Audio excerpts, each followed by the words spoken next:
तू घरी बसून काय करते दिवसभर? तुला तर फक्त घरातली कामच असतात असं म्हणणाऱ्यांनी नक्की बघा. घरातले कामंही खूप मोठे असतात गृहिणीसाठी. सगळं घर ती हाताने सजवते, साफसफाई ठेवते. म्हणून तर घर इतकं स्वच्छ आणि छान दिसत असतं आणि छान छान असं स्वयंपाक बनवत असते. तर माझीही सकाळपासून उठली आहे, सगळी कामं झाली, करून झाली, झाडझूड झाली, कपडे झाली, पाणी भरलं. त्याच्यानंतर छान स्वयंपाक बनवून घेतलेला आहे. चपाती, भाजी आणि इतर गोष्टी काही ते काम झालं. जे दुपारचा टाईम आवरून झालं त्याच्यानंतर थोड्या आर्टिफिशियल माळा वगैरे बनवून घेते. हे काम मी बनवण्यासाठी घेते. त्याच्याने माझ्या घरातला थोडाफार खर्चही भागतो.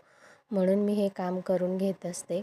आर्टिफिशियल माळा बनवून देते मी आणि त्याच्यानंतर थोडंफार आपल्या घराला मदत होते. अशा पद्धतीने मी घरात थोडंफार माझाही खारीचा वाटा ठेवते.